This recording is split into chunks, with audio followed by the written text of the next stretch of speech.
y hay un camino para la fiesta.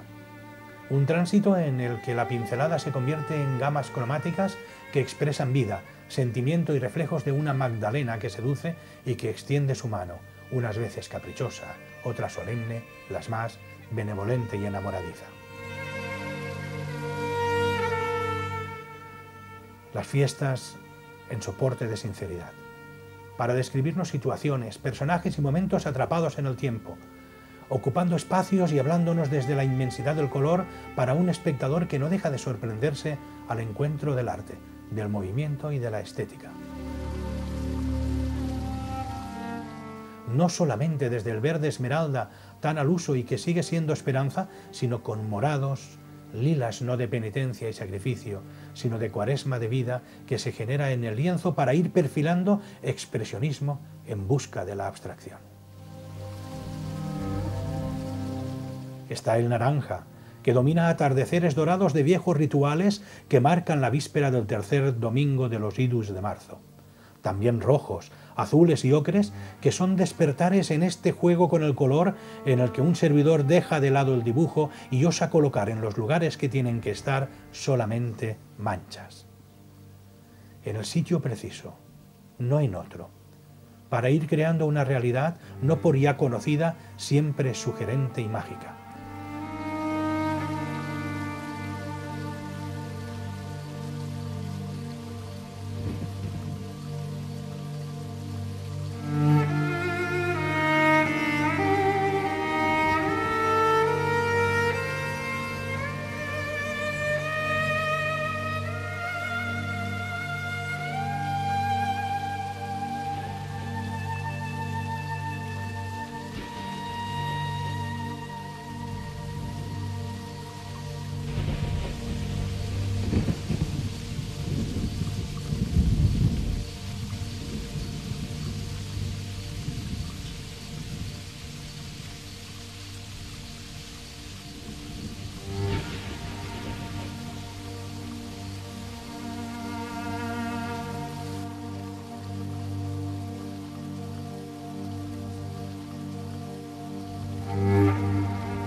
Lorenzo, que estamos ya hablando largo y tendido, y me parece que el protocolo ya exigiría un poco que te presentemos. Pero como yo soy mal presentador, preséntate tú. Danos unas pinceladas sesgadas sobre un señor de Borriol llamado Lorenzo Ramírez. Iba a decir, es que si lo presento yo diría, don Lorenzo Ramírez, que en la anterior reencarnación fue rabo de lagartija y ahora ha salido inquieto. O sea, son herencias recibidas. Pero como no quedaría muy coherente, le das la coherencia tú y nos lo explicas. Bueno, pues nada, poca cosa. Una persona normal y corriente, quizás con una capacidad de interiorizar muchos sentimientos y muchas, digamos, posibilidades de creatividad, pero como otros tienen otras facetas, sin ninguna gracia especial. Bueno, interiorizar y luego exteriorizar, o sea... Bueno, todo es una vuelta y Es una especie de parto, o sea... En cierto modo, no doloroso. Bueno, agridulce, supongo, ¿no? Está bien que esté agridulce a veces. No sé cómo lo vives tú. Pues yo lo vivo con la serenidad que requiere, digamos, plantearse el cada día. Creo que lo importante es que tú vivas desde una posición de sinceridad tuya y que suficientes, digamos, problemillas van surgiendo cada día que tienes que solucionar y planteártelo desde un punto de vista de compartir desde la humildad, con el sentimiento y comportarte lo más humanamente que puedas con el resto de personas que al fin y al cabo es con quien convives. Fíjate, es que está haciendo una introducción muy intelectual. El programa es El faro de los solitarios y hace un poco énfasis, o por lo menos el enfoque es la soledad del creador y luego cómo se proyecta hacia los demás. Y tú ya lo vives directamente como compartir. Sí, yo comparto soledades, comparto tiempos míos que los utilizo para pensar, digamos, en crear cosas que para los demás pueden ser muy significativas y que para mí, en ese momento en que estoy imaginando o buscando la solución a lo que pienso, a lo que quiero expresar, son momentos de soledad compartidos. La soledad, como tal soledad, yo creo que no existe. Existe la soledad con pensamientos compartidos. ¿En qué momento de tu vida dices, ahí va, pero si yo soy artista? ¿Cuándo te das cuenta? ¿Eso se descubre? Yo creo ¿O te lo encuentras? ¿O qué? Eso yo recuerdo como punto de referencia mío en que me encuentro a gusto pintando, es siendo muy crío, en la azotea, en el terrat de la casa de Borriol, donde vivía con mis padres. Eran los días de Pascua, en los que todos los jóvenes, ¿no? Todos los adolescentes, yo creo que entonces debía tener eso, pues estaría en plena adolescencia, y recuerdo que lo normal era que tuviera ganas de ir de fiesta, como iban el resto de compañeros de mi edad y chicos y chicas, y sin embargo yo estaba pintando en ese momento un cuadro del natural con un trozo de tela que me había dado mi madre, que mi tío Vicent el Roig había colocado sobre unas maderas, me había hecho el bastidor, y bueno, pues estaba... Lo importante para mí en aquellos momentos era pintar, más que compartir otros tiempos. Pero además tenías tu público ya y tu clase que te apoyaban, te montaban los bastidores. O sea. Bueno, yo he tenido la suerte de que siempre me han apoyado en casa, tanto mi padre como mi madre eran conscientes de que esa vocación podía o no podía dar, digamos, para vivir, podía o no podía continuar, pero que era una vocación bonita y que en cierto modo esas habilidades iban a desarrollarme también a mí como persona. Y llega el momento en que este señor se viene a Castellón y no sé cómo ocurre el fenómeno, pero de pronto te conviertes en el artista referente de los usos y costumbres populares de Castellón, de la tradición, ¿no? Entonces el que pinta la Magdalena, es el que pinta los personajes de la fiesta, los caballos enjaezados, o sea, lo que estoy pensando, más papista que el Papa, ¿no? Llegas aquí y a los artistas castellanos los pones en fila, ¿no? No. Yo tenía unas referencias muy importantes y muy valiosas.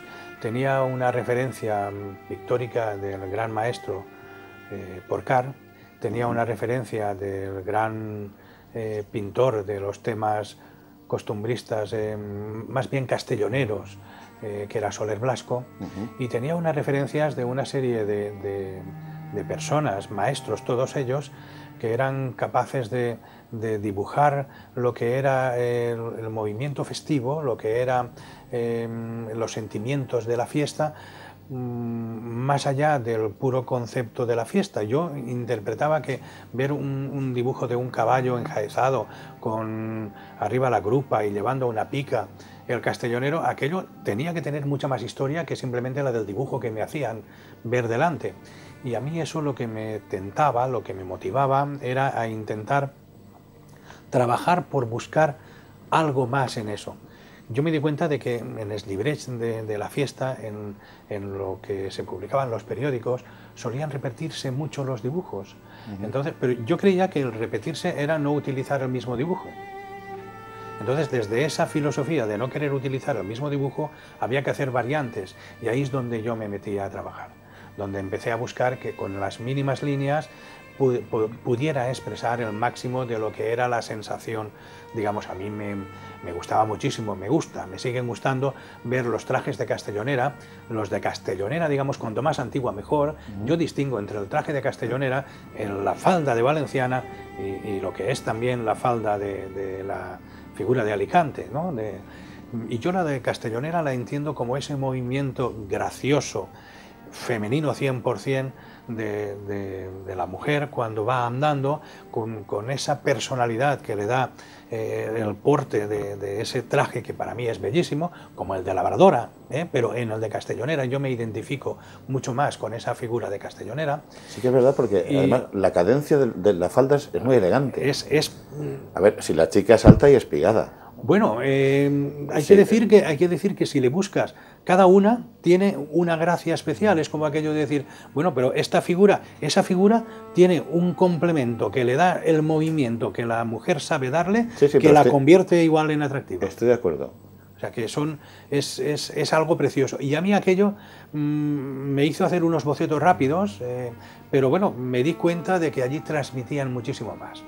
De que allí había, además, por empezar a motivarte, dices, esto lo han cosido unas manos con mucho cariño, le han tomado la medida, se ha elegido el color de la falda. Tiene una serie de connotaciones que el costumbrismo, digamos, o la belleza de esa forma de vestir va mucho más allá de lo que luego ve el espectador, o que ve simplemente la persona que está viendo pasar un desfile o una figura de castelloneros, digamos, vestidos para alguna fiesta. Y además tú digamos que levantas acta notarial, pero como un ilustrador, o sea, como hemos visto y vamos a ver a lo largo del programa, economizando pinceladas, o sea, simplemente sobre la marcha eres capaz de reproducir una escena completa, porque lo que buscas es la médula, no exactamente toda la definición de trajes ni tal, sino la esencia. No intento ser un fotógrafo eres un ilustrador.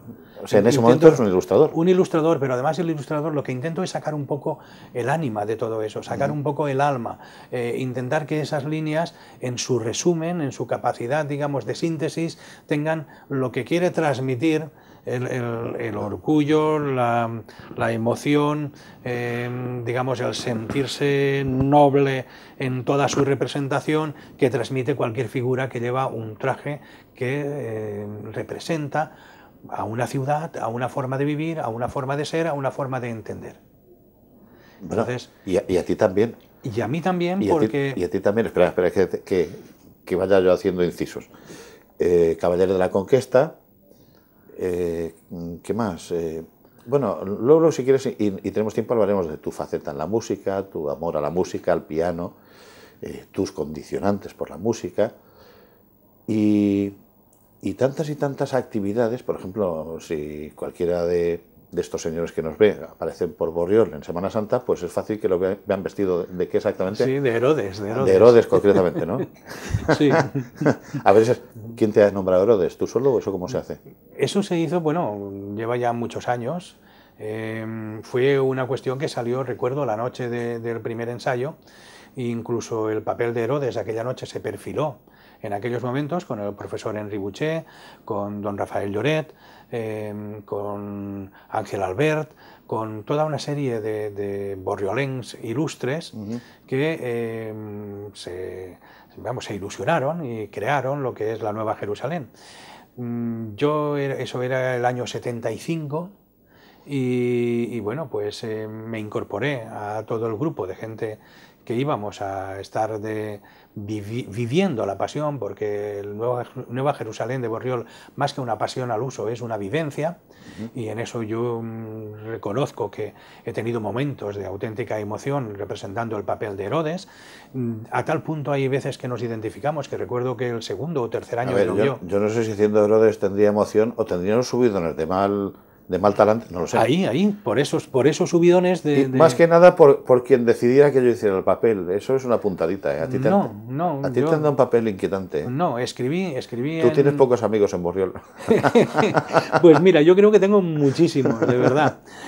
Yo creo que escribí un artículo sobre la comunicación entre Herodes en el escenario con Jesús, en aquellos momentos con don Rafael Lloret, y creo que salieron allí unas frases tremendas de sentido de responsabilidad y de conexión. Yo ahí lo que encuentro es una pared, es un muro enorme que él ni contesta a la figura de Herodes, y todo el intento, los esfuerzos que hago por conseguir que él hable y que no lo consigo. Bueno, pues eso también es una forma de vivir y una forma de entender que te hace sentir protagonista también de ciertos hechos que conforman también tu vida. La vida está llena también de esos momentos. ¿Eso significa que detrás de Lorenzo Ramírez hay un hombre religioso? En el sentido de sentimiento, sí. En el sentido de sentimiento, sí. Y en el sentido real de participación, pues también en cuanto que hay que apoyar todo lo que yo he recibido de mis padres. O sea, yo tengo la cultura que mis padres me han querido dar, y en el sentido religioso yo soy producto también de esa transmisión de fe que mis padres me han enseñado. Entonces sí, en el sentido religioso yo creo que existe la figura del Dios entendido como ser supremo, y que existen también una serie de a su alrededor digamos motivaciones que hacen que esto sea necesario, pero que luego viene la expresión plástica, digamos la expresión cultural, el fenómeno entendido también bajo el punto de vista interior y bajo el punto de vista colectivo. Y entiendo que hay que hacer ciertas manifestaciones de fe también. Al mismo tiempo, entiendo la fe desde la pluralidad y desde, digamos, la concordia y digamos, la convivencia con todo el resto del mundo, sea cual sea la posición y sea cual sea el ser humano del que estemos hablando. Bueno, pues si lo dice Herodes, entonces esto ya toma carta de naturaleza. Tiene mucha más importancia, ¿no? Bueno, esto te lo decía por la multiplicidad. Por un hombre que se multiplica. Bueno, siempre he tenido una valoración del tiempo. ¿Tú eras el niño nervioso de la clase? ¿O? No. Yo siempre he procurado aguantar los nervios por dentro. Alguna vez los pierdo. Alguna vez no soy capaz de controlar ni las emociones ni los nervios. Pero por lo normal, digamos, en situaciones normales y en situaciones un poco también más extraordinarias, procuro que se me note poco. Entonces, yo aprendí una vez ahí Pero hay nervios, o sea, hay nervios, sí, y los tienes que controlar. Sí. No, es que, a ver, estoy viendo desde aquí pinceladas y cosas de estas, digo, uy, esas pinceladas no son producto del sosiego ni de la tranquilidad, no hay, son la vía de escape del pintor. Sí, siempre he utilizado la pintura y he ido al ritmo de lo que ha sido mi vida. Si mi vida ha tenido momentos difíciles, he buscado expresarme con dulzura, pero a través de lo difícil. Si mi vida ha tenido momentos fáciles, momentos de alegría, he procurado ir mucho más allá de ese concepto de alegría y plasmar muchísimas más luces en el cuadro o en el dibujo. Estás diciendo lo que la frase célebre, el que pinta se retrata, ¿no? Yo creo que sí. Inevitablemente. Yo creo que sí, que además el estado de ánimo tuyo, tú puedes intentar ocultarlo, pero siempre habrá alguien que te mire con unos ojos que sabrá leértelos. No, el subconsciente traiciona, no te preocupes. Sí, se ve en el cuadro. O sea. Sí. Bueno. Oye, hablando del cuadro, porque estoy mirando aquí el cuadro, un cuadro que hemos enseñado antes en cámara, que me encanta, o sea, me parece una preciosidad.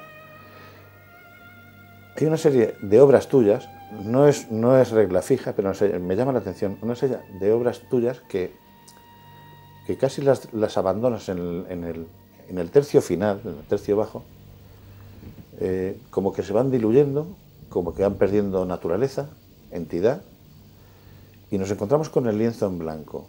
Empezamos con una figuración muy definida, arriba del primer plano, y luego va desapareciendo el fondo hasta quedar el lienzo blanco. Hay que tener los cuadrados para hacer eso y que no te cuelguen del palo mayor, porque el público necesita la obra bien presentada, ¿no? Esto que parece una veleidad, ¿qué sentido tiene? A mí me gusta, ¿eh? Me gusta porque, a ver, crea casi crea salidas en el cuadro, zonas de respiración, y a la vez ligereza, eleva el concepto de la pintura, eleva el cuadro, y hace que se vea con naturalidad que el lino forma parte del cuadro, ¿no? Pero no es regla fija, aparece, No. desaparece. Bueno, Lorenzo también es muy versátil. Lorenzo es... Sí, eso iba a comentarte. No empleo una regla fija, no me mantengo, no sé si es bueno o malo, pero no me mantengo en una misma línea continua. Yo necesito estar experimentando, creando e ir un poco al ritmo también de mi vida. O sea, no necesariamente tengo que ser figurativo, ni necesariamente tengo que ser impresionista, ni necesariamente tengo que ser abstracto, sino que cada momento tiene, cada día tiene su punto de vista. Entonces, normalmente no suelo aguantar tampoco en mi forma de expresión ese mantener continuamente la misma realidad. Entonces, esa misma realidad la transformo, la respeto, la quiero, pero tengo que ser capaz de verla desde algunos puntos de vista. Entonces, en cada punto de vista intervienen unos personajes. Digamos que todo está inventado y todo se reinventa. Entonces yo cuando hago esto, tener el lienzo delante y empezar a decir voy a expresarlo, normalmente empiezo en configuración. Y entiendo que es el dominio de la técnica y el dominio del pensamiento. Pero luego voy bajando, voy descendiendo y voy llegando a entender que todo eso hay que transformarlo a través de lo que yo sienta. Y ahí es cuando empiezo yo a jugar.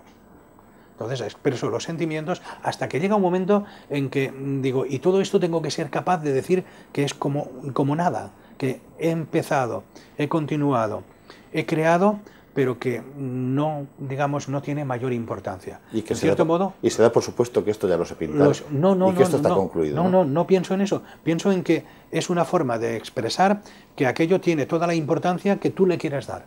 O sea, que en todas las cosas, que es muy subjetivo, que sí, está bien pintado, ¿y por qué no lo has acabado? Pues porque está tan bien pintado que ya con eso yo me doy por sabido, por satisfecho y por concluido. Y al mismo tiempo recuerdo que había una frase que mi padre en paz descanse siempre me decía, que lo más difícil es saber cuán has de acabar les pincellaes. Porque efectivamente, yo en aquella época, en mis... ¿Tu padre pintaba también? No, mi padre no pintaba, pero tenía mucha capacidad de observación. Y entonces él me veía a lo mejor pintando un cuadro y había un momento en que decía, yo lo dejaría ahí. Sí. Y yo lo continuaba. Y entonces resulta que efectivamente lo movía, lo torturaba y le había quitado toda la espontaneidad, toda la gracia, toda la frescura que tenía en aquellos momentos, aquellas pinceladas. En cierto modo es volver a aquello, es volver a decir, si ahí estás fresco, estás bien, dejémoslo ahí y vayamos a otra cosa. Sí, ¿y cuál es el punto de dejar la zona en blanco? O sea, que el punto deberías saber. Te lo dice la mente, te lo dice el cuerpo, te lo dice el pincel. No, a mí me gusta. Hay un momento en que dices, ahora no sigo, no, o sea, sí.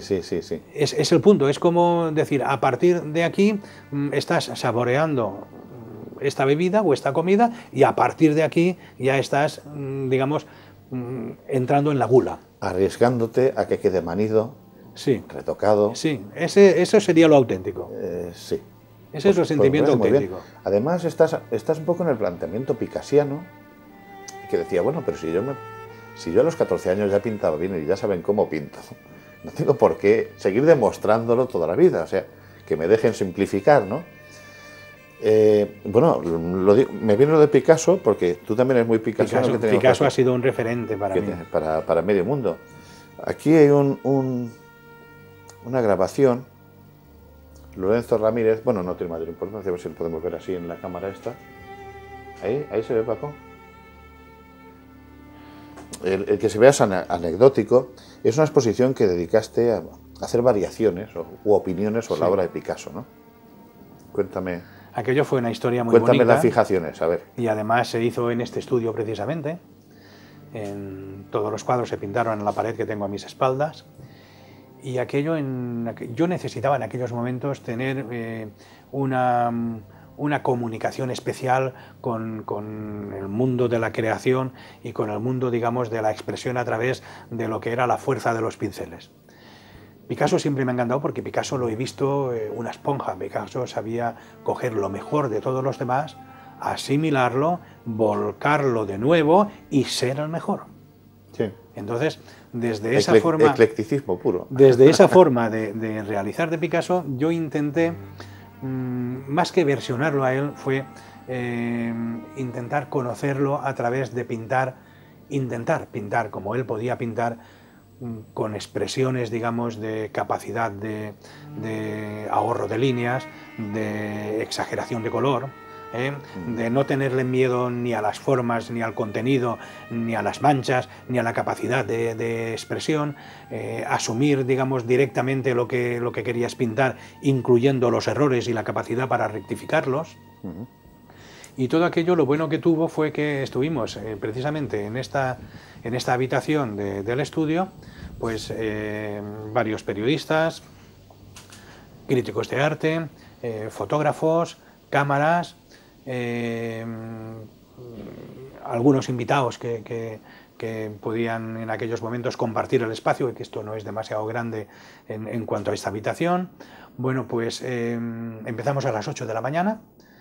Y los formatos eran grandes, algunos de ellos enormes para lo que es mi forma de pintar, pero allí había que visualizar a Picasso a través de interiorizármelo en mí.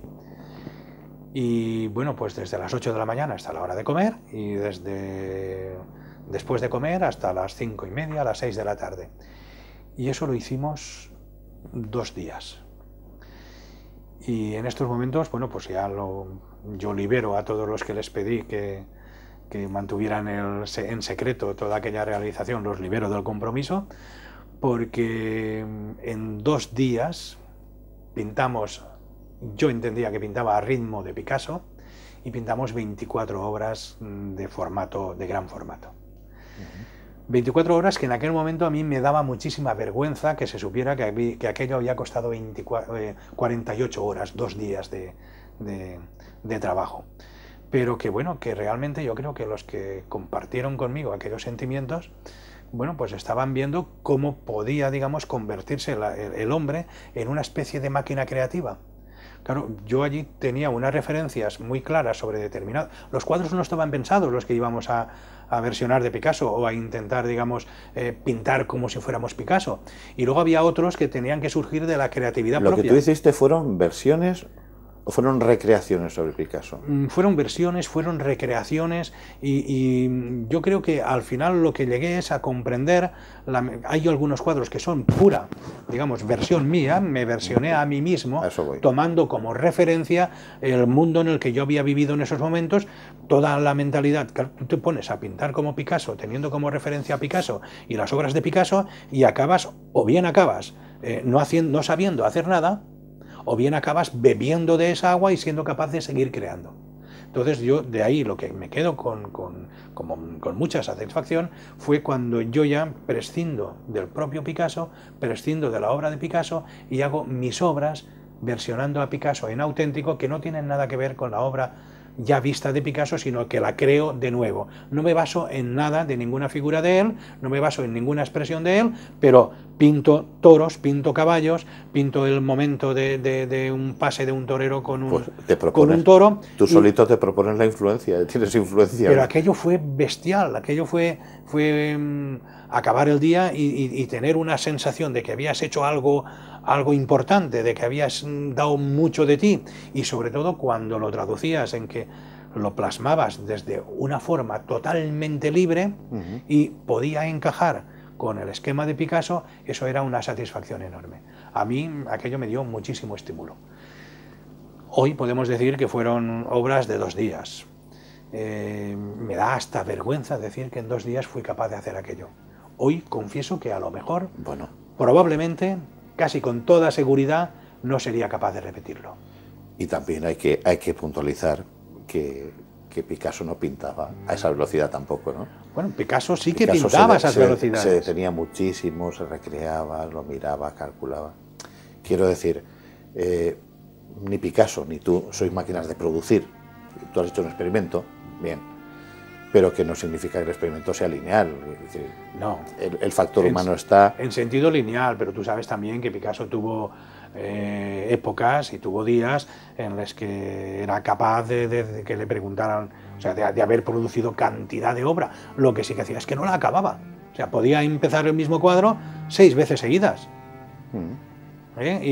Y claro, pero había 6 y obras. hasta dejar un tercio en blanco, como hacen algunos. Sí, y de hecho están colgados en los museos, y yo me maravillo, sobre todo en el de Barcelona, que alguna vez, pues repito visita, me quedo frente a la obra y digo, bueno, esto mi madre me lo hubiese guardado, pero yo no. O sea, mi madre hubiese dicho, esto ya está y no lo toques. Pues el espacio en blanco. Pues mira, yo tengo un amigo que es arquitecto y que dice, tiene más sentido una pared en blanco que con un cuadro malo, ¿no? Bueno, Entonces, los blancos en cualquier proceso de la creación, de la creatividad, tienen su espacio. Y luego el blanco existe también como fundamento, digamos, de base para que cualquier cosa alrededor del blanco pueda existir. bueno, y estamos hablando del autoinflujo que te montaste con Picasso y quiero empezar diciendo que yo te recuerdo hace no sé cuántos años, muchísimos años, y tú eras un discípulo aventajado de la escuela de Porcar, o por lo menos tenías el referente. Eras la generación siguiente, ¿no? Que va... Sí, la generación ya despegada de lo que era la generación supongo que pintaba como Porcar. que eras de los disidentes, ¿Vale? de la generación de Porcar. No, era de los que, claro, yo era un jovencito en esa época. Y ya había lo que aquí se denominaba como la escuela de Porcar, como todos los que pintaban dentro de la influencia de la estructura en que pintaba Porcar, de las perspectivas de Porcar, de los celajes de Porcar. Estos ya habían madurado todos, ya estaban en plena madurez. Y yo era un chaval que empezaba, vamos, yo empecé a pintar como Porcar sin conocer la obra de Porcar, pues con pantalones cortos.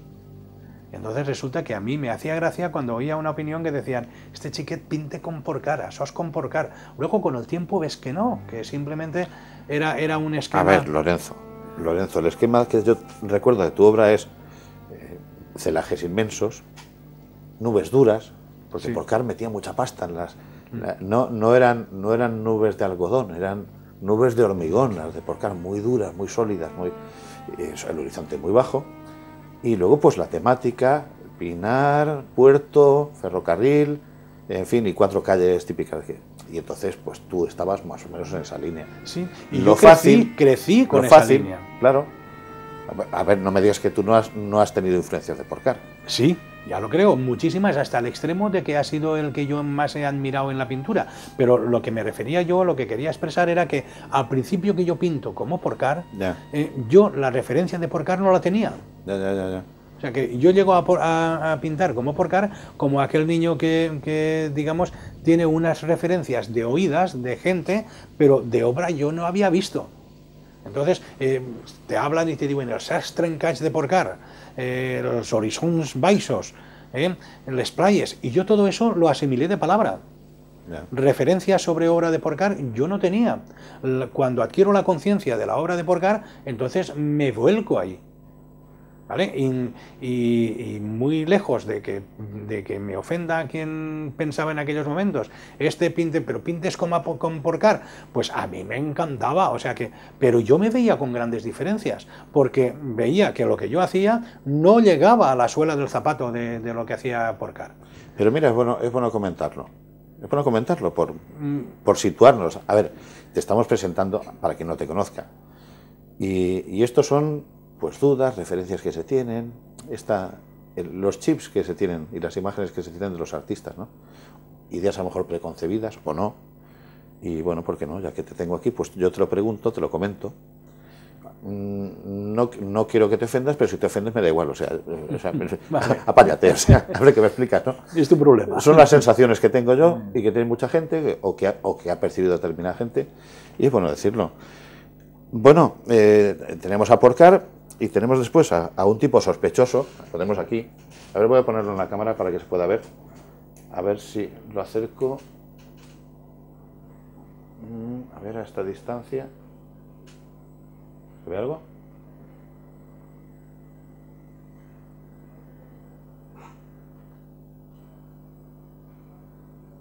Bueno, así. Es que hoy lo hacemos en plan artesanal. Pues un libro catálogo de Jean-Feliu Franck, que habla de Lorenzo Ramírez. Y es un Lorenzo Ramírez absolutamente abstracto, expresionista, que además te inspiras en piezas musicales clásicas, y creo que hay 4 cuadros dedicados a las 4 estaciones, ¿no? Sí. Entonces voy a ver si puedo, es que como hoy tenemos problemas de enseñar, a ver si puedo enseñar algún cuadro.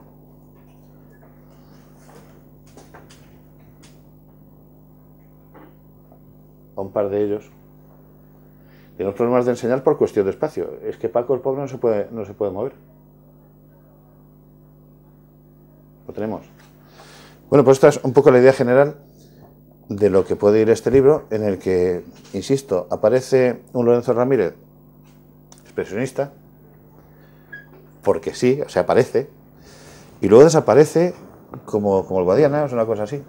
Bueno, y entonces, bueno, primero me explicas la parte esta expresionista en tu obra, y después me dices cómo se te queda el público cuando viene de un Lorenzo clásico, castellonero, costumbrista, se nos pierde aquí en abstracciones y luego vuelve a aparecer otra vez. Quiere decir que Lorenzo se ha ido, ha hecho un guiño y ha vuelto, Lorenzo se va y no viene. ¿Qué dice el público y qué significa esta obra? Yo estoy tremendamente agradecido al público, porque me permiten hacer todos esos guiños, porque no les suena raro, porque me admiten que pueda trabajar desde la creatividad. Entonces, lo mismo que me admiten el castellonero y que pueda variar el castellonero, me admiten que pueda variar otras sensaciones y que pueda jugar con otros, otros colores y con otras formas. Yo no sé si te dicen eso, de como es pintor está loco, pues déjalo, ¿no?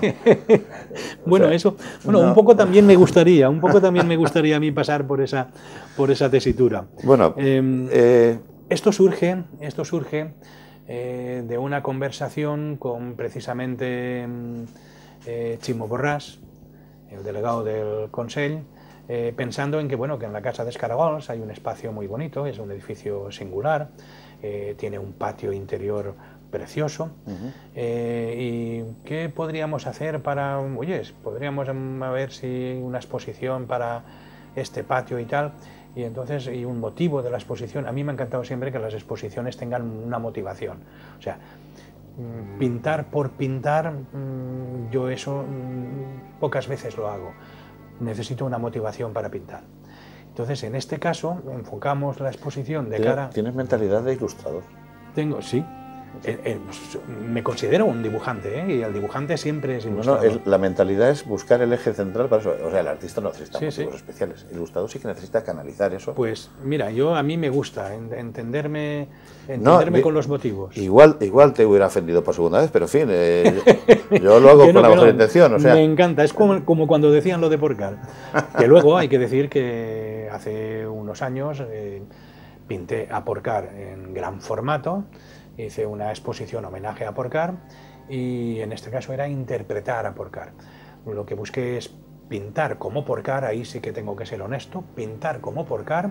La diferencia era que yo lo hacía en acrílico y que intenté buscar, y creo que lo conseguí, colocar mucho más colorido del que colocaba Porcar. Y eso, vamos, yo le debía el homenaje al mestre, pues lo hice. Pues si te metes en la última época de Porcar, tendrías que atarte los machos para llegar colorido. Pues me metí, hice un repaso por todo lo que era la trayectoria de Porcar, incluidas las anguinas con caras de niños y tal. Pero eso, mira, viene bien que hayamos llegado a este punto porque era el homenaje y creo que se lo debo a Porcar. Yo a Porcar le debo muchísimo porque durante años, efectivamente, la referencia ha sido la más exquisita que yo podía encontrar en la pintura. Bueno, fue tu fuente prístima y ya está. Muy bien. Y el abstracto surge, que se eleva la pinza y hace buscamos un leitmotiv, y ese leitmotiv fue la fiesta de Santa Cecilia. Santa Cecilia, patrona de los músicos, patrona de la música. Entonces fue aquello de decir, vamos a ver si tenemos la capacidad de conseguir que yo ponga una pieza de música en el tocadiscos y al hilo de escucharla, qué es lo que me sugiere y qué soy capaz de trasladar yo, escuchando esto en un lienzo. Entonces la primera experiencia que la realicé con las 4 estaciones de Vivaldi. Me daba tiempo a refrescarme con la música, las variaciones de estación en estación, claro, están muy diferenciadas en la música, pero yo podía trabajar incluso con los 4 cuadros a la vez. Podía pasar de un cuadro al otro mientras estaba pintando. Eso me lo bebí, o sea, hasta que supe vivirlo en mi cabeza, no me atreví a expresarlo con las manos, con los pinceles. Lo que me está sugiriendo es que, tal como lo viviste, es que la música tiene color. Sí. Y cada momento musical tiene sus colores, ¿no? Cada momento musical. Entonces simplemente te has dejado llevar por la inercia de esa música y ya está. Muy bien. Pero luego paso a vivir la experiencia, además de en el estudio, por otros conceptos, y es a través de un concierto que dan en Castellón, un trío que era el violonchelista José Enrique Buché, y un violín y un piano. Y ahí descubro una obra de Shostakovich que me quedo impresionado cuando oigo que se calla el piano, se calla el violín y el violonchelo rasga unas notas, pero simplemente clac, clac, clac, clac, un sonido único, ¿no? De decir, únicamente con las cuerdas y haciendo el sonido de la cuerda al tocarla con fuerza. Bueno, pues cuando salí de allí con Antonio José Gascó, con el crítico y cronista oficial de la ciudad de Castellón, Tonico, le digo, Tonico, explícame bien esta obra. Porque, ¿qué es ese sonido? Bueno, pues toda la explicación de cómo se compuso esa obra, resulta que esos tacs, tacs, tacs son al final los tiros de la pistola que hacían a unos, digamos, que estaban en un campo de concentración y pues toda esa violencia que conlleva y todo ese ritmo, todo ese sufrimiento se expresó en la obra.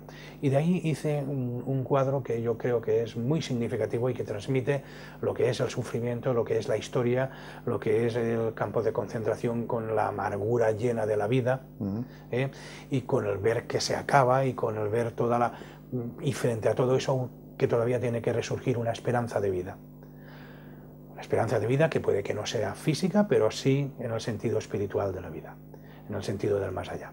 Y todo eso plasmado con las 12 obras que aquí componen, digamos, la exposición, que ha estado además desde el mes de noviembre del año pasado, ha estado recorriendo hasta el otro día un ciclo de viaje por cantidad de pueblos de esta provincia, tanto de la costa como del interior, y tanto pequeños como ciudades más grandes. Se inició en Nules, pero ha estado también en Peñíscola, en Benicarló, ha estado en Benafigos, que es un pueblo pequeñito, que estuvo en una exposición que y a mí me satisfizo mucho, fue una emoción exponer en una iglesia. Yo tengo cuadros en iglesias, ¿no? pero eso de exponer un cuadro, hacer una exposición ajena a la figura, digamos, de algún santo o de lo que quiera representar en términos de fe, bueno, pues a mí en aquellos momentos me resultó muy gratificante. A ver si eres un místico. No soy un místico, soy un místico... ¿O te gustaría ser un místico? Entendiendo el misticismo como soledad, puedo entrar. Fray Lorenzo, mira, queda está bien. Bueno, digamos que lo que me atrae de la vida es... Yo vivo también mis soledades. Entonces, en cierto modo, el paralelismo de la soledad y el misticismo sí puede que lleve un camino, pero el misticismo mío se entiende también después con una proyección social. Y eso ya... A mí me parece que es un misticismo a ritmo rollo y caña. No sé por qué. Podría ser. Precisamente uno de los cuadros está el rollo y caña. El rollo y caña es mucho más que una pieza musical, es todo el carácter y además la letra de don Ángel Sánchez Gozalvo, que se cumplen 25 años ahora de su fallecimiento. Tiene unas connotaciones del Castellón, digamos, de toda la vida, del Castellón que tú y yo hablar a los castelloneros, y los castelloneros que hablan del Castellón de quan fent ruido el rodes del carro en els adoquins dels carrers, pues eso está en... Sí, yo creo que es el himno sentimental de Castellón, ¿no? Muy bien, sí, pero sentimental al mismo tiempo con humildad y con orgullo, que son las dos piezas fundamentales que hay que saber conjugar. Bueno, después de lo sublime y de la abstracción y tal, tenemos aquí otro catálogo de Lorenzo Ramírez, Crisis. Bueno, cuéntanoslo tú, porque a mí es que me pone muy mal punto esta cosa. Y si Paco nos enseña esto, verá como igual alguien se pone también de mal punto ver estas cosas. A ver. No sé si se ve. A ver, ¿cómo hago? Así. Así. Bueno, seguramente se ve una tabla, un madero, con una corbata de Lorenzo aquí colgando, una cuerda, un fleje, no sé qué. Y esto se hizo para una exposición de... Esto fue una exposición, ¿no?, de la Nit de l'Art. Bueno, hay cosas más curiosas como dinero por el suelo. Sí. Bueno, dinero falso, pero dinero por el suelo. Bueno, cosas varias, huevos, platos, en fin. Bueno, Crisis fue una experiencia nueva en la que yo no necesitaba pintar para expresarme.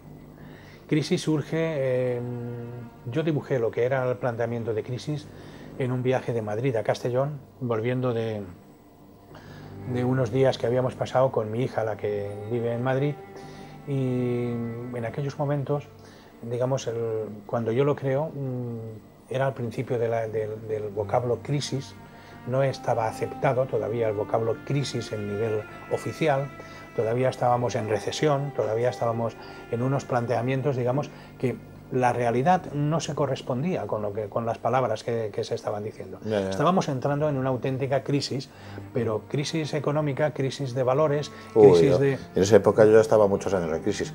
Lo que pasa es que hay otros, y no quiero señalar porque es de mal gusto, que igual no han conocido nunca la crisis. Pero bueno, no te interrumpo, venga. A mí, al hilo de que yo estaba esos días, visité la exposición que tenía Picasso en Las Ventas, que era la exposición de los objetos, de los dibujos, de los pequeños detalles que tuvo Picasso con su peluquero. Después vi bastantes cosas de Barceló.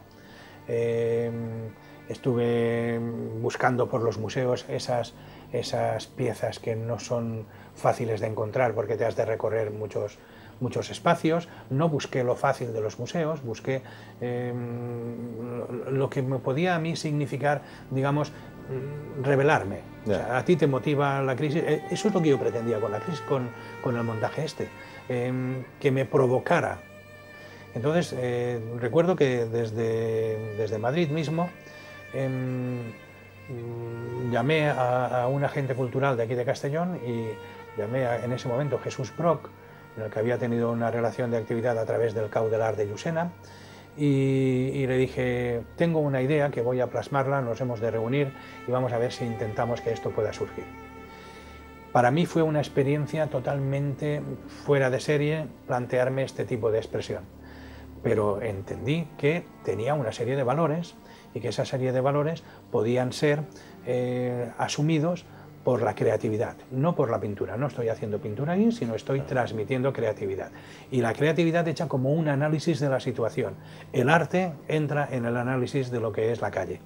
Y lo que es, digamos, la calle en aquellos conceptos, allí yo cojo el momento de crisis que intento plasmar, es el momento en que la construcción tiene los auténticos problemas de la construcción, que empiezan obras a quedarse sin concluir, que empiezan problemas... Todos los espectros de la crisis. Eso. Y entonces hago unas lecturas, algunas de ellas se pudieron plasmar en la exposición y otras pues han quedado para mejor momento porque requerían un interior en vez del exterior como fue el patio del museo. pero a mí me he quedado con ganas de volver a repetir. Yo todavía tengo, Hombre, ¿no? tengo el gusanillo y de cuando poder repitas, crear. Y cuando repitas me lo dices a mí, que yo puedo montar cada historia aquí alucinante. Pues Porque a la hora de la verdad el público, y yo también soy público y me quedo mirando esto y digo, vaya chorradas. Porque esto, a ver, esto lo hace un artista y es una instalación, un happening, una performance o algo. Eso lo hace un artista y queda hasta presentable. Lo hace un señor de la calle y ese tío está zumbado de, bueno, este tío de qué va, ¿no? sí. ¿Cuál es el matiz? Porque yo soy más de la calle que artista para estas cosas. No las asimilo, ¿eh? El matiz es la comunicación, la capacidad de comunicación. Si la persona que lo hace es capaz de entablar comunicación con los objetos que va a utilizar y a través de esos objetos es capaz de él intentar explicarlo de una forma coherente, Ya. surge la literatura, incluso, como es en el caso de cuando le pedí a Joan Feliu que escribiera algo sobre todo este concepto y bueno, pues tuvo el acierto de saberlo entroncar con lo que era el esquema social, con lo que es la comunicación artística con la sociedad a través de los objetos y bueno, pues resulta que la reflexión que se pudo hacer es una reflexión muy válida. Estábamos también muy cerca del 15M y entonces aquello, digamos, mantenía una acción social global sobre los conceptos. Cualquier significado de un ladrillo era mucho más allá del ladrillo. Cualquier significado de una pelota de golf estaba mucho más allá del campo de golf. Cualquier significado de un billete en el suelo... Evidentemente, las sociedades en crisis están más sensibilizadas. Muy bien, pues fue aprovechar esa sensibilidad. Pero es cierto que a mí sí que me comunicasteis, o sea, lo he visto, me habéis comunicado. No voy a decir qué, pero no, sí, es cierto que habéis comunicado conmigo. Y aquí tenemos pues otra de ilustración, a la Pocket Nit. Vamos a enseñarlo. A la Pocket Nit. Y este libro está ilustrado también por Lorenzo. ¿Cuántos libros has ilustrado, Lorenzo? Porque pues tú no sé, pero ilustrar sí. ¿Has ilustrado barbaridades? He ilustrado hasta libros que podrían tratarse de voy a usar un término que no es correcto, pero hasta digamos, de literatura científica. ¿Vale? He hecho hasta ilustraciones de ese tipo. Sí, ¿por qué no? Con premios del Ayuntamiento de Castellón, premios Ciudad de Castellón, y que tenían, bueno, pues cantidad de estadísticas y que todo su contenido, digamos, eran a base de cifras y de datos científicamente tratados. Bueno, pues allí le tuve que compensar con, esto me lo pidió el concejal al que guardo yo un gratísimo recuerdo, Miguel Bellido, y bueno, pues lo hice con todo el cariño y con toda la ilusión de darle un punto de humanidad a las cifras y a los datos científicos, digamos. Pero he ilustrado libros de poemas y en este caso concreto, vamos, literatura y todo. También he escrito algún prólogo para libros y esto de la Poqueta de Nit es la última obra que ha escrito Joan Feliu y él quiere que conste que la he escrito también en colaboración conmigo. Yo solo le he ayudado a situar determinados pasajes y a, digamos, buscar, digamos, esa capacidad de imaginar que incluso lo inventado podría ser real. Y los dibujos, bueno, pues se corresponden. Aquí ya veo una línea más popular, más en tu antigua escuela, no sé cómo decirlo. Entonces. Sí, más, digamos, más capacidad más llana, ¿no? Más comunicadora más directa, sí. Más fácil de leer. Es que el libro trata de un grupo de mujeres que todas las noches, en verano, sacan la silla a la calle, a la puerta de casa y todavía tienen esa capacidad de hablar y de comentar, pues esto o lo otro. Entonces, digamos, esa cercanía de la conversación, de ese tipo de conversaciones, hace que el dibujo también fluya con esa capacidad creativa cercana. Pero es que curioso, porque es una imagen nostálgica casi, ya no existe eso. Sí. En realidad aquí hay... Y sin embargo era el foro del barrio era ese, ¿no? Sí, hay mucho de nostalgia en este libro y también hay mucho digamos, de alegría por recordar aquello. O sea, digamos que es una nostalgia alegre la que ilustra este libro y la que escribe en base a los telegramas, que son unos textos muy propios de Joan Feliu, escribe los textos y los dibujos acompañan a ese texto. Lo que he buscado con este tipo de dibujos es, hay algún tipo de dibujo que te va a gustar, que es con una capacidad, digamos, de entender lo que es el ritmo de los círculos, el ritmo de coger un lápiz y hasta que no acabes el dibujo no levantarlo del papel y al final pues haber conseguido, digamos, pues este tipo de información que tú te a ver quedas... si lo puedo enseñar. Es comunicar, digamos, en base al ejercicio como la palabra. Es decir, uno puede tener una capacidad creativa de palabra, una capacidad de diálogo... Sin levantar el lápiz. Sin levantar el lápiz o prácticamente levantando muy poco el lápiz. Y luego al ritmo de no buscar la línea, que es lo que yo he buscado siempre, la capacidad de la síntesis, pero en línea, y aquí decirlo no, lo vamos a buscar a través del mundo, digamos, de la creación, de todo... una serie de líneas que van, digamos, sobre ellas mismas, creando sobre ellas mismas. Bueno, el libro está en estos momentos... En cualquier caso, el artista está... Bueno, de actualidad. Aquí catálogos, los libros... Es que Paco me está diciendo que se nos termina el tiempo. Coméntanos esto así rápidamente. Bueno, pues esto... Y bueno, hay cientos de catálogos Esto lo escritos. tengo gracias a que mi madre me iba recogiendo todos los artículos, todas las notas que salían en los periódicos o en las revistas, y me iba recogiendo esos pequeños dibujos que a veces haces en bloquecitos de poca importancia, pero que, bueno, o que los tomas como bocetos, y mi madre siempre tenía la cualidad, la tuvo, de ir recogiéndome hasta las láminas y lo que hacía sobre papeles que no eran papel de dibujo y todo eso. Yo luego, pues bueno, a medida que he ido teniendo un poco de tiempo, he ido recopilándolo y ordenándolo un poco. Ahora pienso que me hace falta volver a tener otra tanda de reorganización, de reordenar tanto papeles como el espacio. Esto es una especie de cuaderno de bitácora. Sí, en cierto modo sí. Se puede hacer un seguimiento a don Lorenzo Ramírez.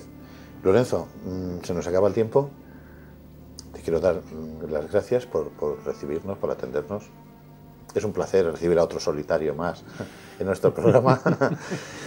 Tú sabes que el estudio normalmente tiene esa capacidad de crear en soledad, pero que eso es manifestarte tú tal como eres. Yo siempre he creído que el estudio de un artista, si es un artista, emite luz. Por eso, pienso en los faros, no sé por qué. Despide el programa.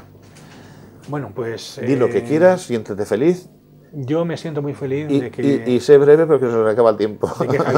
De que Javier y Paco hayan podido venir a mi estudio. Ellos saben que yo tenía una enorme vergüenza, al tiempo que prudencia, porque tengo la instalación, ellos me dicen que es un estudio, como los estudios deben ser, pero la organización desorganizada, la desorganización, aquí necesito remodelarme, reconvertirme. Tú es que eres muy presumido. Y bueno...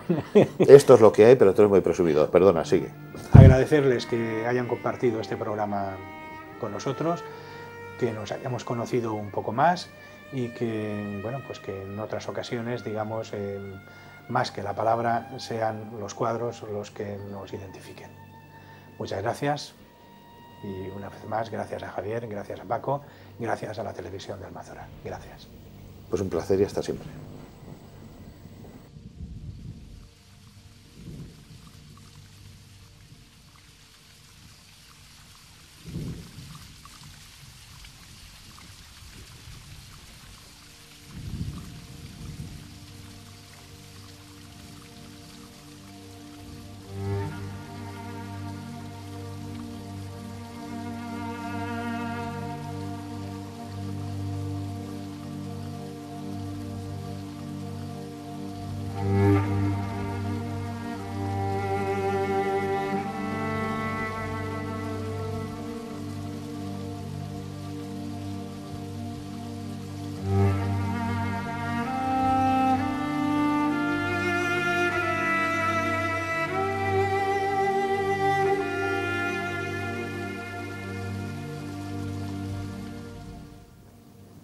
Y me puse a imaginar cómo iba a expresarme. Pintar o dibujar es pintar la inmensidad y la historia, y elevar a importante lo cotidiano y respirar el aire que cruza las calles, plazas y campos.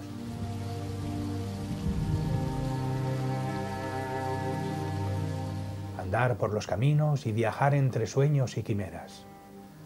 contrastar los cielos y adivinar las nubes y ver detrás de lo que no se ve y escuchar y ver las palabras e intuir los gestos y hasta acariciar los mundos desde el rincón más íntimo de nuestro interior. Y cruzar los mares verdes y azules. En cada obra, en cada dibujo, he intentado que el aire cree el espacio en el que se mueve el armazón de la obra, y que el aire entre y salga, que te oiga y que te escuche. Que te oiga y que te escuche desde la libertad y el carisma, desde la humildad de la verdad y la fuerza de la reflexión. Ahí está la obra. Viaja por su mundo. Pinta de tu color preferido cada uno de sus instantes. Huele sus aromas. Goza con sus gestos, imagina, sueña, báñate en su dial de 1001 noches de estrellas y haz de tu voz la suya. Haz de tu obra la tuya a ritmo de comunicación.